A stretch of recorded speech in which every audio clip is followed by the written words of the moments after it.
अगर पार्टिकल की kinetic energy बढ़ेगी तो टेम्परेचर बढ़ेगा। बात को सुनो, अगर पार्टिकल की काइनेटिक एनर्जी बढ़ेगी तो टेम्परेचर क्या होगा? टेम्परेचर बढ़ेगा। टेम्परेचर क्यों बढ़ेगा? टेम्परेचर इस वजह से बढ़ेगा क्योंकि सारे पार्टिकल एक दूसरे से क्या करेंगे? कोलाइड करेंगे। कोलाइड करेंगे तो फ्रिक्शन होगा। फ्रिक्शन होगा तो टेम्परेचर की एनर्जी बढ़ गई। अचानक हमने हीट ट्रांसफर किया, हीट ट्रांसफर किया, काइनेटिक एनर्जी बढ़ गई, सारे पार्टिकल एक दूसरे से कोलाइड कर रहे हैं। कोलाइड करेंगे, फ्रिक्शनल फोर्स होगा। जैसे अगर डिग्री सेल्सियस में देखा जाए तो जो फ्रीजिंग पॉइंट है, फ्रीजिंग पॉइंट या फिर आइस पॉइंट है वो 0 डिग्री सेल्सियस है। और अगर इसमें देखा जाए डिग्री सेल्सियस में बॉइलिंग पॉइंट क्या होगा? 100 डिग्री सेल्सियस। सिमिलरली केल्विन में 273 और बॉइलिंग पॉइंट 373। सिमिलरली फ़ारेनहाइट में 32 और बॉइलिंग पॉइंट 200। प्रोवाइड करने पर मॉलिक्यूल्स में वाइब्रेशन होता है और मॉलिक्यूल में वाइब्रेशन होने की वजह से एक्सपेंशन में डेल्टा ए बढ़ेगा। दूसरा डेल्टा ए डायरेक्टली प्रोपोर्शनल किसके है? इनिशियल एरिया के, शुरुआत में जो एरिया था उसके। अब इसको समझने के लिए मैं फिर से एक बार, good morning everyone, today I am going to start new chapter of class 11th that is thermal property of matter. ठीक है, तो थर्मल प्रॉपर्टी ऑफ मैटर में हम आज कुछ कॉन्सेप्ट को तैयार करेंगे, जिसमें सबसे पहला कॉन्सेप्ट जो आपका रहेगा वो रहेगा the difference between heat and temperature. तो what is the difference between heat and temperature? तो हीट किसे कहते हैं और टेम्परेचर किसे कहते हैं? हीट का मतलब क्या होता है? हीट का मतलब होता है ट्रांसफर ऑफ एनर्जी, क्योंकि heat is a form of energy. Heat की ऐसा यूनिट भी जूल होती है। ठीक है, अच्छा किसकी किसकी ऐसा यूनिट जूल होती है? वर्क की, हीट की और एनर्जी की, है ना। तो heat is a form of energy. तो हम क्या कर सकते हैं? हीट को ट्रांसफर कर सकते हैं। देखिए यहाँ पे क्या हो रहा है, यहाँ पर हीट एनर्जी दिया जा रहा है इस कंटेनर को, और यहाँ पे जो मॉलिक्यूल है वो क्या कर रहे हैं? वाइब्रेट कर रहे हैं, कंटिन्यूअसली क्या कर रहे हैं? वाइब्रेट कर रहे हैं, क्योंकि इसको हम हीट दे रहे हैं। तो हीट देने पर इसका टेम्परेचर इंक्रीज करता है। क्या करता है? टेम्परेचर इंक्रीज करता है। ऐसा भी कह सकते हैं हीट जो होता है वो या तो ट्रांसफर हो सकता है या तो रिलीज हो सकता है, बाई डायरेक्शनल होता है। तो हीट पहले आया कि टेम्परेचर? अब आपसे ये पूछा जाए कि कोई ऑब्जेक्ट को हीट दिया गया है तो उसका टेम्परेचर कुछ नहीं तो 27 डिग्री सेल्सियस से ज़्यादा होना चाहिए, तभी ना उसे हीट दिया जाता है। अब टेम्परेचर क्या है? 0 डिग्री सेल्सियस भी टेम्परेचर है, लेकिन वो बॉडी कैसी है? कोल्ड बॉडी है ना। आइस उसका पॉइंट है। 0 डिग्री सेल्सियस भी टेम्परेचर है। तो टेम्परेचर क्या होता है? Temperature is a measure of the average kinetic energy of particle. मतलब हर एक पार्टिकल की एवरेज काइनेटिक एनर्जी का जो मेजरमेंट होता है उसको हम क्या कहते हैं? टेम्परेचर कहते हैं। देखिए, temperature is the measure of the average kinetic energy of the particle. मतलब जितने भी पार्टिकल इसके अंदर हैं उन सारे पार्टिकल का काइनेटिक एनर्जी का जो एवरेज होगा उसी को हम क्या कहेंगे?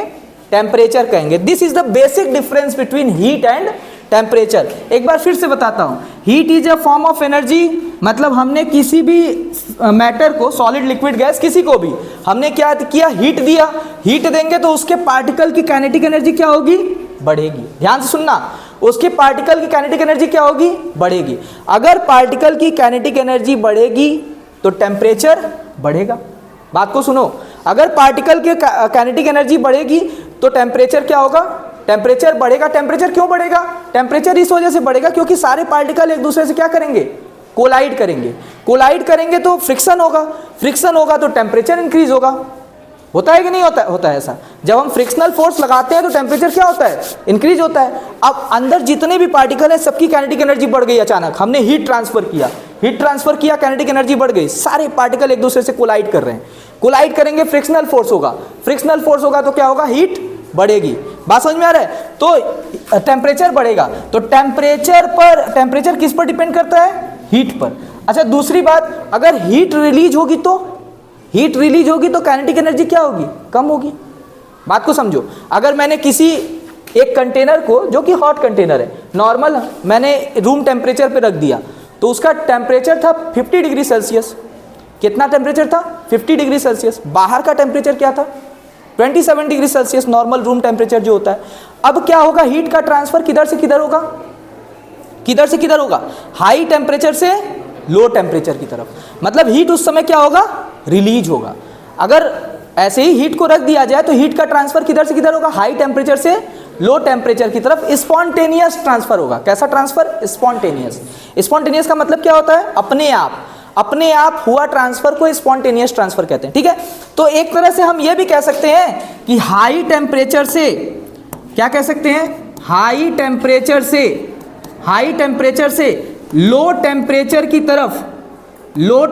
की तरफ जब हीट का ट्रांसफर होता है, हाई टेम्परेचर से लो टेम्परेचर की तरफ जब हीट का ट्रांसफर होता है तो इस केस में क्या होती है, हीट रिलीज होती है। क्या होती है, हीट रिलीज होती है। हीट रिलीज होती है उस केस में। बात समझ में आ रहा है कि नहीं? अगर इसी कंटेनर को हीट देना हम बंद कर दें, हीट देना बंद कर दे, तो अब ये मॉलिक्यूल के जो काइनेटिक, अब होगा क्या, ये जितने भी मॉलिक्यूल हैं सारे के सारे जाके सरफेस पर कोलाइड करेंगे। कहाँ कोलाइड करेंगे, सरफेस पर। और सरफेस आइसोलेटेड नहीं है, सरफेस आइसोलेटेड नहीं है, मतलब सरफेस पर कोलाइड करेंगे तो सरफेस क्या होगा, सरफेस का टेम्परेचर बढ़ेगा। और सरफेस का टेम्परेचर बढ़ेगा तो बाहर भी तो एयर के मॉलिक्यूल हैं जो कि इसके टेम्परेचर को घटाने की कोशिश कर रहे हैं, लगातार इसको कोलाइड कर रहे हैं, हिट कर रहे हैं। तो यहाँ पे क्या होगा, यहाँ पे देखोगे तो इसका टेम्परेचर बार बार बढ़ेगा इसकी वजह से और इसकी वजह से घटेगा। तो हीट का ट्रांसफर हो गया कि नहीं, इनडायरेक्टली, इनडायरेक्टली इसमें हीट का ट्रांसफर हो गया कि नहीं हो गया, इस वजह से ट्रांसफर ऑफ हीट होता है। एक और एग्जांपल देता हूँ। फॉर एग्जांपल, जैसे हम फ्रिज से कोई बॉटल बाहर निकालते हैं, फ्रिज से हम कोई बॉटल बाहर निकालते हैं तो देखते हो बाहर से उस पे वाटर के ड्रॉपलेट्स लग जाते हैं। तो क्या वो वाटर के ड्रॉपलेट्स हैं वो अंदर के पार्टिकल से बाहर आए हैं कि बाहर से ही अंदर गए हैं? मतलब सरफेस पर वाटर के पार्टिकल्स लग जाते हैं। एक और एग्जांपल, ठंडे ग्लास में पानी ग्लास में ठंडा पानी डालो, ग्लास में ठंडा पानी डालोगे तो क्या होगा, उस पर बाहर बाहर वाटर के ड्रॉपलेट्स लग जाते हैं कि नहीं लग जाते हैं?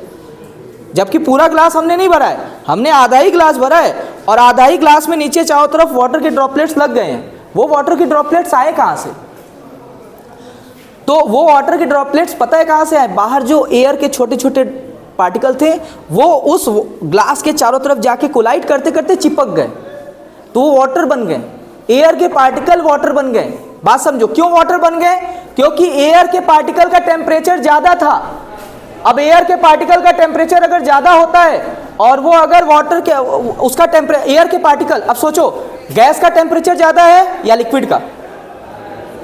नॉर्मल बात करो ऐसे ही, गैस का टेम्परेचर ज्यादा है कि लिक्विड का? गैस का टेम्परेचर ज्यादा होगा। अब गैस का अगर मैं टेम्परेचर कम करूं तो क्या वो लिक्विड बन जाएगा?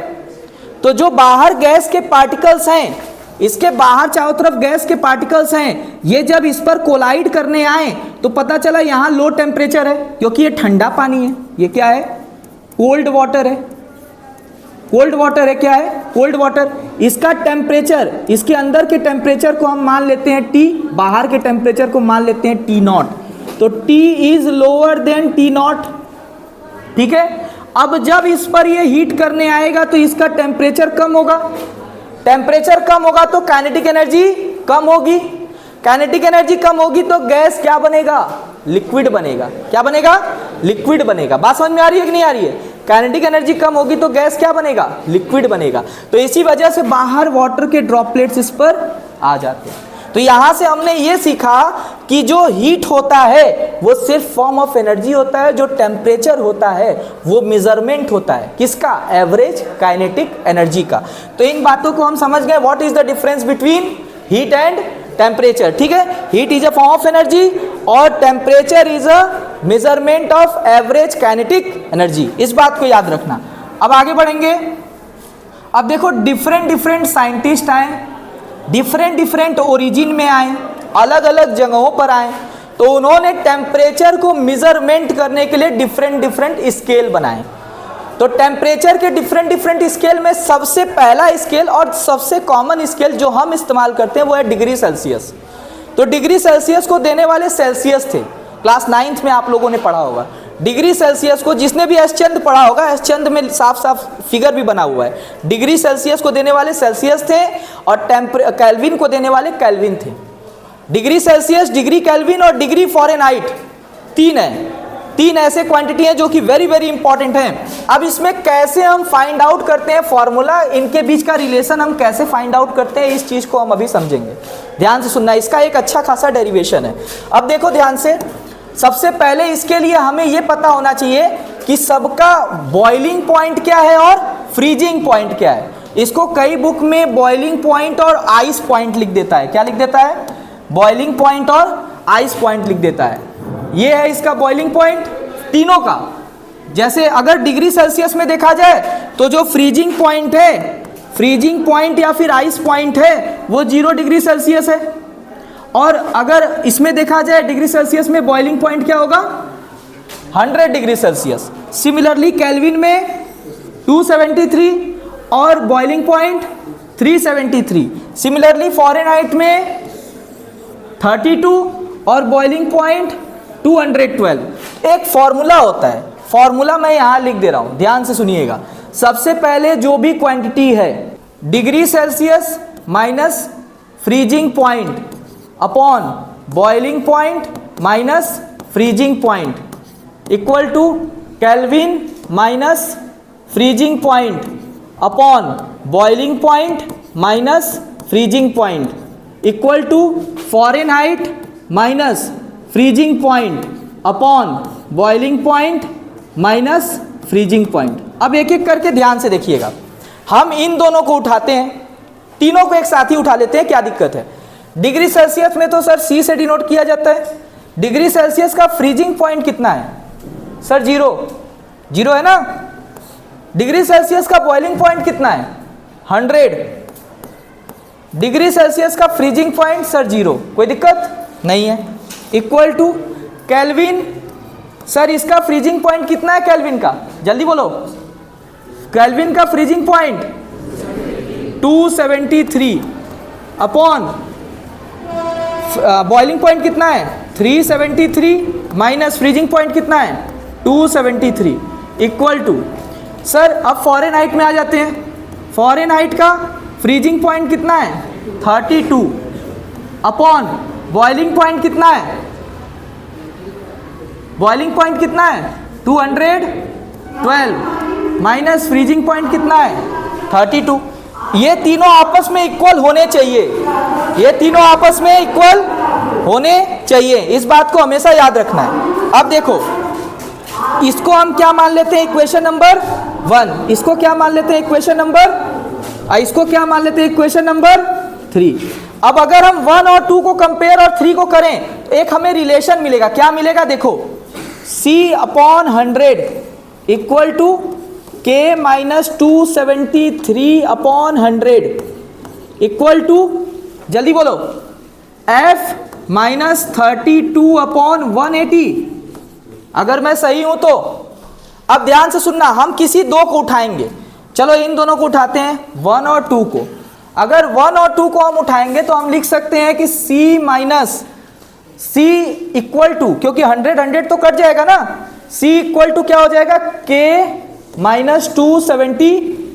इसका मतलब K इक्वल टू क्या हो जाएगा C प्लस 273, क्या हो जाएगा C plus 273, C plus 273, C plus 273। ये केल्विन और डिग्री सेल्सियस के बीच का रिलेशन है, कोई डाउट, ये केल्विन और डिग्री सेल्सियस। अब सर अगर डिग्री सेल्सियस और फ़ारेनहाइट का रिलेशन चाहिए तो 1 और 3 को उठाएंगे। अगर डिग्री सेल्सियस और फ़ारेनहाइट का रिलेशन चाहिए तो 1 और 3 को उठाएंगे। चलो 1 और 3 को उठा लेते हैं।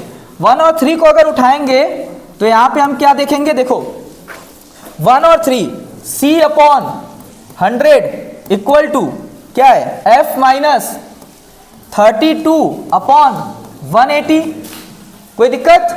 अब इसको अगर हम C को 100 को उधर भेज दे तो कितना आ जाएगा 100 अपॉन 180 ब्रैकेट में F माइनस 32, कोई दिक्कत। 0 से 0 कट कर देते हैं, 5 अपॉन कितना आ जाएगा C equal to 5 upon 9 F minus 32। This is the relation between Fahrenheit and Celsius. अब अगर केल्विन और डिग्री सेल्सियस में रिलेशन चाहिए तो वही सेम काम हम करेंगे। केल्विन और तीनों का मैंने रिलेशन यहीं पर लिख दिया है, एक बार सभी लोग ध्यान से देख लो।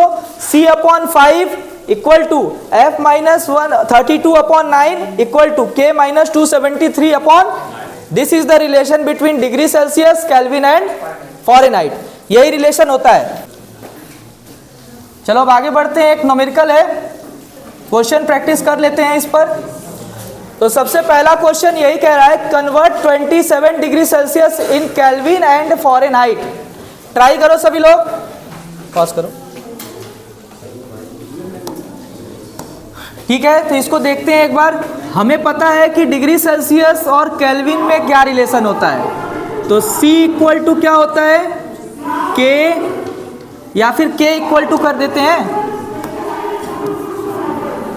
K इक्वल टू क्या हो जाएगा, देखो K equal to C plus 273।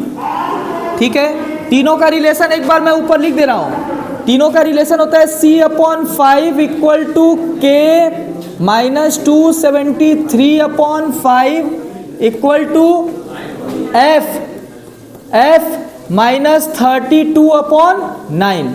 This is the relation between degree Celsius, kelvin and Fahrenheit. ये रिलेशन होता है। ठीक है, अब आगे बढ़ते हैं। इसमें क्या हो जाएगा, देखो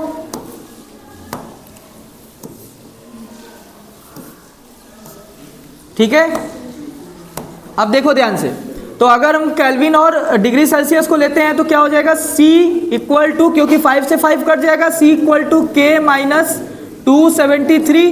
तो यहाँ से K इक्वल टू क्या आ जाएगा, C प्लस 273।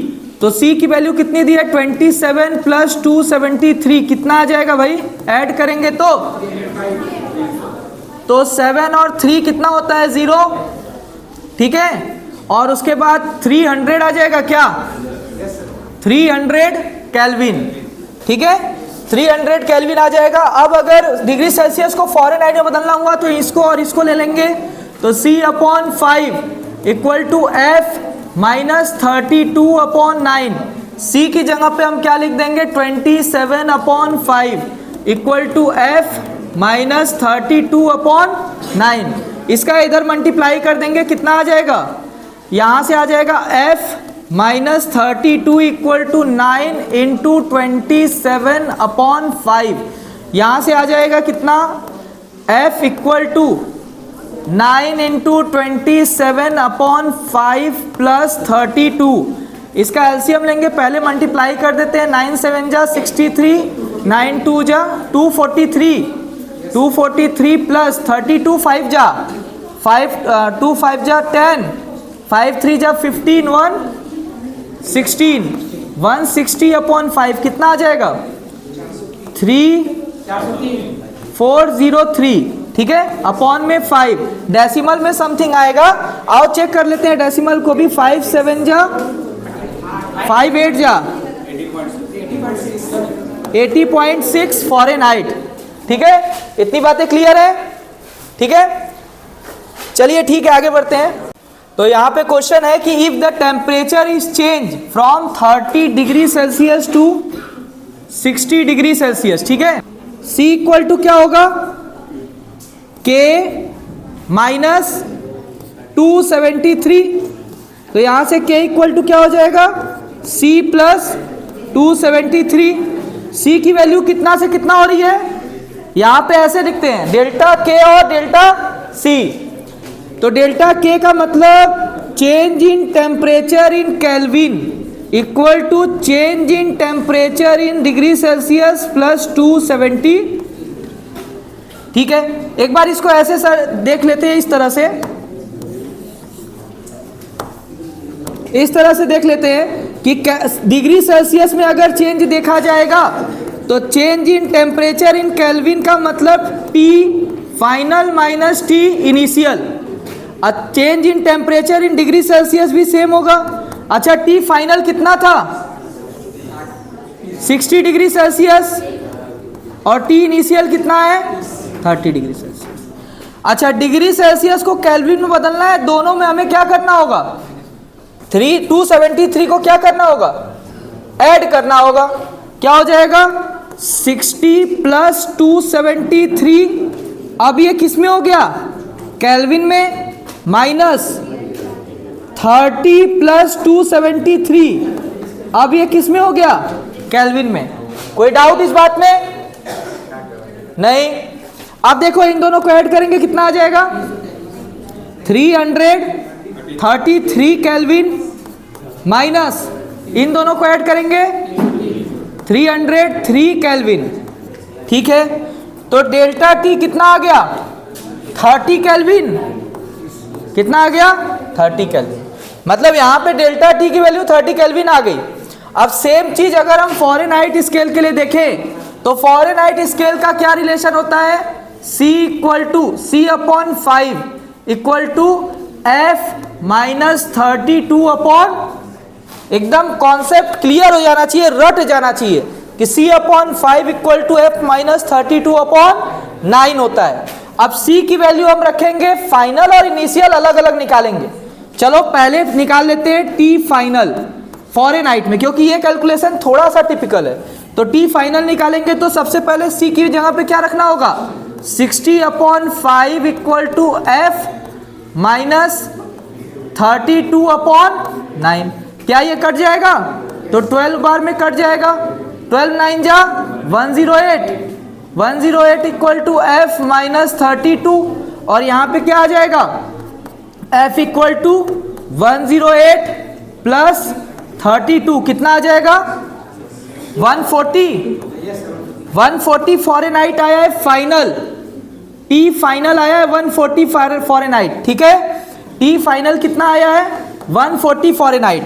अब हम देखते हैं T इनिशियल कितना आएगा, तो इसके लिए ध्यान से देखिए, T इनिशियल देखिए कितना आएगा। T इनिशियल निकालने के लिए हम क्या करेंगे, T इनिशियल के लिए सेम वही काम, C की जगह पे 30 रख देंगे, 30/5 इक्वल टू F-32 अपॉन 9। यहां से कितनी बार में ये कटेगा, तो सर 6 बार में कटेगा। अब 9 6 जा 54 इक्वल टू F-32, यहां से F इक्वल कितना आ जाएगा, 54 प्लस 32 86, कितना आ जाएगा, 86 फॉरेनहाइट। अब ये आ जाएगा T इनिशियल। हम जानते हैं डेल्टा T निकालने के लिए हमें क्या करना होगा, डेल्टा T इक्वल टू होता है T final minus T initial. कितना आ जाएगा, 140 माइनस 86 कितना आ जाएगा, इसका आ जाएगा 54, कितना आ जाएगा 54 डेल्टा T फॉरेनहाइट आया है भाई। मतलब फॉरेनहाइट और केल्विन के चेंज इन टेम्परेचर में डिफरेंट रिजल्ट आता है। रीजन भी है, इसका रीजन ये है कि फॉरेनहाइट का जो वो बॉइलिंग पॉइंट था वो 180 था, जबकि डिग्री से केल्विन का जो बॉइलिंग पॉइंट है वो कितना है, मतलब शुरू करने दो। तो नेक्स्ट टॉपिक है थर्मल एक्सपेंशन ऑफ सॉलिड। ध्यान से सुनना, थर्मल एक्सपेंशन होता क्यों है। बेसिकली थर्मल एक्सपेंशन का मतलब होता है कि हीट प्रोवाइड करो सॉलिड को और उसमें एक्सपेंड हो। अब तुम ही सोचो एक बात कि कोई रबड़ होता है, उसको हम घिसते हैं, अगर उसके सरफेस क्या कहते हैं उसको, हम जो पढ़ाए थे मॉड्यूलस ऑफ इलास्टिसिटी से ज़्यादा अगर हम उसे घिस देते हैं तो इसका मतलब वो ज़्यादा एक्सपेंड होगा, टूट जाएगा, एक समय ऐसा आएगा। अब सॉलिड क्या होता है, सॉलिड क्या होता है, उसके बीच में मॉलिक्यूल होते हैं। अगर हम उसे हीट प्रोवाइड करते हैं तो उसके मॉलिक्यूल क्या करेंगे, वाइब्रेट करने लगेंगे। उसके मॉलिक्यूल क्या करेंगे, वाइब्रेट करेंगे। अब वाइब्रेट अगर मॉलिक्यूल करते हैं तो इसका मतलब एक बार वाइब्रेट करेगा तो वापस हो सकता है अपनी जगह पे आ जाए, लेकिन दोबारा वाइब्रेट करेगा तो बगल वाले मॉलिक्यूल को थोड़ा तो डिस्प्लेस करेगा, और डिस्प्लेस करते करते बार बार वाइब्रेशन की वजह से वो क्या हो जाता है, एक्सपेंड हो जाता है। क्या हो जाता है, एक्सपेंड हो जाता है। एक बार वाइब्रेट किया अपनी जगह पे आ गया, दोबारा वाइब्रेट किया अपनी जगह पे, तीसरी बार करेगा तो कुछ तो डिस्प्लेसमेंट आएगा। तो हीट प्रोवाइड करने पर मॉलिक्यूल्स में वाइब्रेशन होता है, और मॉलिक्यूल में वाइब्रेशन होने की वजह से एक्सपेंशन होता है। क्या होता है, एक्सपेंशन। किसके अंदर, सॉलिड के अंदर। लिक्विड के अंदर एक्सपेंशन होना जनरल सी बात है कि सर लिक्विड एक्सपेंड होगा, हल्का सा उसमें उबाल आएगा, जैसे हम दूध को देखते हैं, एक्सपेंड होता है, उबाल आ जाता है उसके अंदर, नॉर्मल है ना। लेकिन सॉलिड एक्सपेंड कैसे होगा, अगर हम सॉलिड को ज़्यादा हीट प्रोवाइड करेंगे तो उसके मॉलिक्यूल वाइब्रेट करेंगे। थर्मल प्रॉपर्टी से एक ही चीज़ हम पढ़ते हैं कि मॉलिक्यूल के अंदर काइनेटिक एनर्जी इंक्रीज करती है। एक ही हमने निष्कर्ष इसमें निकाला है कि मॉलिक्यूल के अंदर काइनेटिक एनर्जी इंक्रीज करती है। यहां जितना भी कॉन्सेप्ट आप पढ़ोगे एक ही चीज पढ़ोगे, मॉलिक्यूल्स की काइनेटिक एनर्जी। ठीक है, तो मॉलिक्यूल के अंदर काइनेटिक एनर्जी इंक्रीज करेगी तो क्या होगा, ध्यान से देखो, मॉलिक्यूल्स के अंदर काइनेटिक एनर्जी अगर इंक्रीज करेगी तो क्या होगा। देखो ये मॉलिक्यूल है, ठीक है, यहाँ पे मॉलिक्यूल्स कई सारे हैं। अब इसकी काइनेटिक एनर्जी इंक्रीज करेगी, मतलब ये क्या करेंगे, वाइब्रेट करेंगे। वाइब्रेट करेंगे तो कुछ समय बाद ये थोड़ा फ्री होना चाहेंगे। क्या होना चाहेंगे, अपने इस प्लेस से हल्का सा डिस्प्लेस हो जाएंगे, अपने प्लेस से हल्का सा डिस्प्लेस हो जाएंगे। तो इसके अंदर क्या हो जाएगा, थोड़ा सा एक्सपेंशन आ जाता है। क्या आ जाता है, एक्सपेंशन, थोड़ा बढ़ जाता है। ये थोड़ा ये अपने लेंथ और ब्रेड्थ को क्या कर लेता है, बढ़ा लेता है। अब तीन तरह से बढ़ाता है। एक होता है लीनियर एक्सपेंशन। लीनियर एक्सपेंशन का क्या मतलब होता है, वो लीनियरली एक्सपेंड कर रहा है। ठीक है, कैसे एक्सपेंड करेगा, लीनियरली एक्सपेंड करेगा, एक ही लाइन में एक्सपेंड करेगा। एक होता है एरियल एक्सपेंशन। एरियल एक्सपेंशन मतलब लेंथ और ब्रेड्थ दोनों बढ़ाएगा। और एक होता है वॉल्यूम एक्सपेंशन। वॉल्यूम एक्सपेंशन तब आता है, लीनियर एक्सपेंशन किसमें होगा, वायर में। लीनियर एक्सपेंशन का मतलब वायर को गर्म कर दो, अब उसको थोड़ा खींचो तो वो एक्सपेंड कर देगा। ऐसे ही सिमिलरली जो एरियल एक्सपेंशन होता है वो प्लेट में होता है, मतलब जो मेटल का प्लेट होता है उसको ऐसे पीट पीट के हम थोड़ा सा क्या कर देते हैं, एक्सपेंड कर देते हैं। अब वॉल्यूमिक एक्सपेंशन का हम इस्तेमाल करते हैं, जैसे हथौड़ा बनाना हुआ या कोई भी कंटेनर बनाना हुआ जो 3D है, तो उसको हम पहले क्या कर देते हैं, लोहे को गर्म करके उसका आकार बदलते हैं। बात को समझो, गर्म करेंगे तो आकार बदलना आसान हो जाएगा। गर्म करेंगे तो आकार बदलना आसान हो जाएगा, क्योंकि उसके मॉलिक्यूल अब वाइब्रेटेबल है। अब वाइब्रेटेबल मॉलिक्यूल आसानी से कहीं भी खींचोगे उस तरफ हो जाएंगे। इस बात को हमेशा याद रखना। तो यही इसका प्रॉपर्टी होता है थर्मल एक्सपेंशन। तीन तरह से थर्मल एक्सपेंशन होता है। एक होता है लीनियर एक्सपेंशन, दूसरा होता है सुपरफेस एक्सपेंशन जिसको एरियल एक्सपेंशन भी कहा जाता है, और तीसरा आपका होता है क्या, वॉल्यूमिक एक्सपेंशन। अब जो थर्मल एक्सपेंशन होता है वो किस वजह से होता है, ध्यान से सुनो। थर्मल एक्सपेंशन होने का सबसे बड़ा कारण है, जैसे मान लो ये कोई एक लेंथ है, ठीक है, इसकी लेंथ टोटल इस मेटल प्लेट वायर की लेंथ जो है वो कितनी है, L है। और दूसरा हम मेटल वायर लेते हैं जिसकी लेंथ कितनी है, 2L है। ध्यान से सुनना, इसकी लेंथ कितनी है, 2L है। अब हमने इसको भी हीट प्रोवाइड किया और इसको भी हीट प्रोवाइड किया। ज्यादा एक्सपेंशन किस में होगा, 2L वाले में ज्यादा एक्सपेंशन होगा। मतलब इसका ये मतलब है कि delta L is directly proportional to length, और दूसरा delta L is directly proportional to delta T। बात को समझो, डेल्टा L पहले तो लेंथ पे, अगर लेंथ ज्यादा होगा तो खुद ही ज्यादा एक्सपेंशन होगा थोड़ा सा हीट प्रोवाइड करने पर, और दूसरा directly proportional to delta T। इसका मतलब डेल्टा L इन दो फैक्टर पे डिपेंड करेगा। पहला फैक्टर मैंने क्या बताया, इनिशियल लेंथ, दूसरा फैक्टर मैंने क्या बताया, चेंज इन लेंथ, मतलब चेंज इन टेम्परेचर। तो इनिशियल लेंथ पर डेल्टा L डिपेंड करेगा कितना उसके लेंथ में इंक्रीमेंट हो रहा है, और दूसरा चेंज इन टेम्परेचर पे डिपेंड करेगा कि कितनी उसके अंदर लेंथ में इंक्रीमेंट हो रहा है। अगर हम ज्यादा टेम्परेचर देंगे तो ज्यादा इंक्रीमेंट, कम टेम्परेचर देंगे तो कम इंक्रीमेंट। दो फैक्टर पे लीनियर एक्सपेंशन वर्क कर रहा है। अब ध्यान से सुनना, तो delta L is directly proportional to L delta T। इन दोनों को कंबाइन करने पे यही मिल रहा है ना, delta L is directly proportional. अब ये डायरेक्टली प्रोपोर्शनल अगर हटेगा तो कोई कांस्टेंट आएगा, कोई कांस्टेंट दे के गए हैं। For example stress is directly proportional to strain, कौन सा कांस्टेंट दिया था, मॉड्यूलस ऑफ इलास्टिसिटी। सिमिलरली यहां पे अगर कांस्टेंट हटेगा तो कॉफिशिएंट ऑफ थर्मल एक्सपेंशन दे के जाएगा, उसको हम अल्फा से डिनोट करते हैं। किससे डिनोट करते हैं, अल्फा से डिनोट करते हैं। बात समझ में आ रहा है, एक बार दिखा देता हूं। ये डायरेक्टली प्रोपोर्शनल हटेगा तो क्या आ जाएगा, अल्फा L डेल्टा T। अब इतना तो समझ में आ ही गया होगा कि ये जो अल्फा है वो बताएगा कि मेटल के अंदर कितनी प्रॉपर्टी है कि वो एक्सपेंड करे। इस बात को ध्यान से सुनो, मेटल के अंदर कितनी प्रॉपर्टी है कि वो एक्सपेंड करे। अल्फा ये बताएगा, अगर कोई कमजोर मेटल होगा तो उसका अल्फा कम होगा, वो आसानी से एक्सपेंड कर देगा। अगर कोई हार्ड मेटल होगा, उसके मॉलिक्यूल और ज्यादा पास होंगे तो उसका अल्फा ज्यादा होगा। अल्फा जितना ज्यादा होगा उतना एक्सपेंड करने में उसको तकलीफ होगी। बात को समझो, अल्फा जितना ज्यादा होगा उसको एक्सपेंड करने में उतनी ज्यादा तकलीफ होगी, उतना ज्यादा टेम्परेचर लगेगा एक्सपेंड करने में। बात समझ में आ रहा है कि नहीं आ रहा है। तो यहाँ पे delta L equal to alpha into L delta T। यहां से अल्फा का क्या फॉर्मूला आ जाएगा सर, तो यहां से अल्फा का फॉर्मूला आ जाएगा delta L upon L delta T। अच्छा, अल्फा की ऐसा यूनिट क्या होगी, अल्फा की ऐसा यूनिट क्या होगी, इसको कहते हैं कॉफिशिएंट ऑफ लीनियर एक्सपेंशन।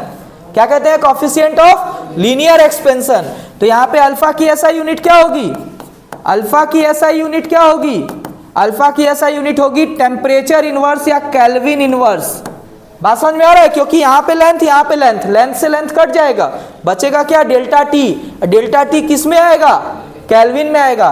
तो जहां पे भी केल्विन इनवर्स देख लेना, वो समझ लेना क्या है? अल्फा है। क्या है? अल्फा है। इतनी बातें क्लियर हो गई कि लीनियर एक्सपेंशन दो वजहों से होता है, एक तो चेंज इन टेम्परेचर, दूसरा initial length of the wire. तो इनिशियल लेंथ जितना ज्यादा होगा उतना ज्यादा लीनियर एक्सपेंशन होगा, चेंज इन टेम्परेचर जितना ज्यादा होगा उतना ज्यादा लीनियर एक्सपेंशन होगा। ठीक है, अब ध्यान से सुनो, आगे बढ़ते हैं। यहां पे एक ग्राफ देख रहे हो, ये ग्राफ एनसीईआरटी का बहुत फेमस ग्राफ है। क्या कहता है ये ग्राफ? ध्यान से सुनना। ये ग्राफ ये कहता है कि यहां पे हमने देखा है, देखो यहां पे ये चीज हम देख पा रहे हैं कि ये जो लाइन आ रही है मॉलिक्यूलर एनर्जी की, ये देखो सिमेट्रिक नहीं है। क्या है? सिमेट्रिक नहीं है, असिमेट्रिक है। कैसी ग्राफ है? असिमेट्रिक। सिमेट्रिक कब होती? जब ये कुछ इस तरह से जाती, मतलब जितना इधर उतना इधर। ये सिमेट्रिक नहीं है, असिमेट्रिक है। असिमेट्रिक होने की वजह से ही एक्सपेंशन होता है। एक बार ध्यान से इस ग्राफ को स्टडी कर लेना। इस ग्राफ का मतलब क्या होता है? ध्यान से देखो, यहां पे देखो, अगर ये असिमेट्रिक है तो यहां पे होगा क्या? असिमेट्रिक होने की वजह से देखो पोटेंशियल एनर्जी क्या हो रही है? बढ़ रही है जब हम टेम्परेचर को बढ़ा रहे हैं। शुरू में हमने कम टेम्परेचर दिया, एनर्जी कम, वाइब्रेशन कम हुआ, वापस अपने मीन पोजीशन पे शायद आ जाए। दूसरी बार में हमने थोड़ा ज़्यादा दिया तो मीन पोजीशन देखो यहाँ आ गया। शुरू में मीन पोजीशन कहाँ था? यहाँ था। हमने टेम्परेचर थोड़ा बढ़ाया, देखो ये वाइब्रेट करेगा कि नहीं करेगा? मॉलिक्यूल वाइब्रेट कर रहा है, वाइब्रेट करके यहाँ पर आ गया, थोड़ा सा एक्सपेंड हुआ कि नहीं हुआ? फिर हमने टेम्परेचर थोड़ा और बढ़ाया तो ये थोड़ा और वाइब्रेट किया और कहाँ पहुँच गया? यहाँ पहुँच गया। फिर हमने टेम्परेचर थोड़ा और बढ़ाया तो देखो यहाँ पहुँच गया वाइब्रेट करते करते। देखो एक्सपेंशन इतना बढ़ गया। एक्सपेंशन इतना बढ़ा कि नहीं बढ़ा? अगली बार टेम्परेचर हमने और बढ़ाया तो मॉलिक्यूल यहाँ पहुँच गया, एक्सपेंशन इतना बढ़ गया। टेम्परेचर और बढ़ा रहे हैं, मॉलिक्यूल यहाँ पहुँच रहा है, मतलब एक्सपेंशन और ज़्यादा बढ़ गया।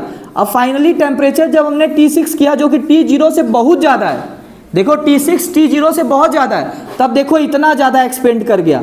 अगर ये सिमेट्रिक होता, अगर ये सिमेट्रिक होता तो क्या होता? ये यहाँ पे आता कि नहीं? मॉलिक्यूल अपने प्लेस को नहीं बदलता, लेकिन मॉलिक्यूल देखो इस तरह से वाइब्रेट करते करते इतना एक्सपेंशन कर लिया अपने अंदर इतना एक्सपेंशन कर दिया। फाइनली इसका जो सिमेट्रिक बनाना होगा तो कुछ इस तरह से तब बनाना होगा। ये गया, देखो यहाँ पे सिमेट्रिक, जितना इधर उतना ही इधर। इसका मतलब थोड़ा थोड़ा करते करते ये एक्सपेंड करते हुए देखो मीन पोजीशन इसकी यहाँ पहुँच गई। जो कि मीन पोजीशन यहाँ थी वो मीन पोजीशन यहाँ पहुँच गई। टेम्परेचर बढ़ाते बढ़ाते मॉलिक्यूल वाइब्रेट करते करते करते अपने आप को एक्सपेंड कर लिया। दिस इज द ग्राफ, जो कि ये शो करता है कि एक्सपेंड करते करते वो मॉलिक्यूल थोड़ा थोड़ा आगे बढ़ते हुए क्या करेगा? एक्सपेंड कर देगा। बात समझ में आ रहा है कि नहीं? इसी को थर्मल एक्सपेंशन कहते हैं। अगर ये सिमेट्रिक होता सर तो क्या थर्मल एक्सपेंशन होता? नहीं होता। तब तब अपने मीन पोजीशन को ये छोड़ता ही नहीं, वाइब्रेट करके यहीं आ जाता। लेकिन ये वाइब्रेट करते करते बगल वाले को ठेलते ठेलते बेंच से गिरा देता है, बेंच से गिरा देता है, कहता है अब हमारा ये पोजीशन है। बात समझ में आ रहा है कि नहीं आ रहा है? तो यहाँ पे क्या होता है? मीन पोजीशन को अपने क्या कर रहा है? अपने मीन पोजीशन को छोड़ दे रहा है, अपने मीन पोजीशन को हटा दे रहा है। बात समझ में आ रहा है कि नहीं? अब तुम लोग ऐसा करते नहीं हो। तुम लोग क्या करते हो? अपनी जगह पर बैठे रहते हो। बचपन में जो तुम लोग कभी ना कभी ऐसा किए होगे कि बगल वाले को धक्का देख के गिरा दो। अभी नहीं करोगे, अभी बड़े हो गए हो, ठीक है? तो यहाँ पे इसी वजह से क्या होता है? यहाँ पे सिमेट्री ग्राफ नहीं बनता है। इस ग्राफ को आप लोग समझ गए होंगे। अब आगे बढ़ते हैं, ध्यान से देखो। ये ग्राफ यही बताता है कि what is the reason for thermal expansion. इस बात को याद रखना। अब देखो आगे, यहाँ पे एरियल एक्सपेंशन का डेरिवेशन है। एरियल एक्सपेंशन का डेरिवेशन वेरी वेरी इंपॉर्टेंट है, ध्यान से सुनना। सेम वही कॉन्सेप्ट है, कुछ मुझे अलग से लिखवाने की जरूरत नहीं, बताने की भी जरूरत नहीं। जितना ज्यादा टेम्परेचर बढ़ाएंगे डेल्टा ए बढ़ेगा। दूसरा डेल्टा ए डायरेक्टली प्रोपोर्शनल किसके है? इनिशियल एरिया के, शुरुआत में जो एरिया था उसके। अब इसको समझने के लिए मैं फिर से एक बार इस चीज को बता देता हूं कि मैं दो लेता हूं, एक ये एरिया लेता हूं, एक ये एरिया लेता हूं, ठीक है? इसको ए डैश मानते हैं। बताओ थर्मल एक्सपेंशन किस में ज्यादा होगा? तो कहोगे ए डैश में ज्यादा होगा, क्योंकि इसका इनिशियल एरिया ज्यादा है, शुरुआत में ही इसका एरिया ज्यादा है। इसका एरिया ज्यादा है तो इसके अंदर मॉलिक्यूल ज्यादा है, मॉलिक्यूल ज्यादा है तो वाइब्रेशन ज्यादा होगा, वाइब्रेशन ज्यादा होगा, थर्मल एक्सपेंशन ज्यादा होगा। बात समझ में आ रही है कि नहीं आ रही है? तो इनिशियल एरिया पे डिपेंड करेगा और किस पे डिपेंड करेगा? डेल्टा टी पर डिपेंड करेगा। तो कंबाइन करेंगे तो कितना आ जाएगा? Delta A equal to A into delta T. अब यहाँ पे अगर हम डायरेक्टली प्रोपोर्शनल हटाएं तो यहाँ पे क्या आ जाता है? इसको हम बीटा भी डिनोट करते हैं, कई सारे बुक में इसको बीटा से डिनोट किया जाता है। यहाँ पे अल्फा ए भी लिख दिया है, कई सारे बुक में इसको बीटा से भी डिनोट किया जाता है। किससे डिनोट किया जाता है? बीटा से। अब यहाँ पे देखो डेल्टा ए इक्वल टू क्या हो गया? अल्फा इंटू बीटा, अल्फा ए इंटू ए डेल्टा टी। अब ध्यान से सुनना, डेल्टा ए का मतलब क्या होता है? डेल्टा ए का मतलब क्या होता है? डेल्टा ए का मतलब सर शुरू में ए था, बाद में कितना हो गया? ए डैश। ए डैश को हम क्या लिख देंगे? ए प्लस डेल्टा। अब बताओ डेल्टा ए को हम क्या लिख सकते हैं? ए डैश माइनस ए लिख सकते हैं कि नहीं लिख सकते हैं? तो यहाँ पे इसको इसने बदल दिया ए डैश माइनस ए में। किस में बदल दिया है? ए डैश माइनस ए। तो यहाँ से देखो मैं लिख दे रहा हूँ एक बार, A dash minus A equal to alpha A delta T. अब मुझे ये बताओ कि अगर मैं इस ए डैश को इधर लेके आऊंगा तो क्या हो जाएगा? बोलो। ए डैश इक्वल टू कितना आ जाएगा? ए plus alpha A delta T. यहां से ए कॉमन ले लेंगे तो क्या हो जाएगा? 1 plus alpha A delta T. क्या यही आ गया? 1 plus alpha A delta T. A dash equal to, तो यहां से यहां तक का चीजें इसने थोड़ा सा हिडन कर दी थी, उस बात को मैंने एक्सपेंड कर दिया। ठीक है, it's a pen expansion not a thermal expansion. ठीक है, चलो आगे बढ़ते हैं। अल्फा ए को हम क्या लिखते हैं? Coefficient of areal expansion. क्या लिखते हैं? Coefficient of. इसका ऐसा यूनिट क्या होगा? जल्दी बताओ। अल्फा ए का ऐसा यूनिट क्या होगा? यहीं से देख लो। अल्फा ए का ऐसा यूनिट क्या होगा? अल्फा ए इक्वल टू क्या आ जाएगा? डेल्टा ए अपॉन ए डेल्टा टी। ये दोनों का ऐसा यूनिट कट जाएगा, बचेगा किसका? बस डेल्टा टी का, मतलब केल्विन इनवर्स। अगेन ऐसा यूनिट कितना हो जाएगा? Kelvin inverse. कोई बहुत बड़ी चीज ये नहीं थी।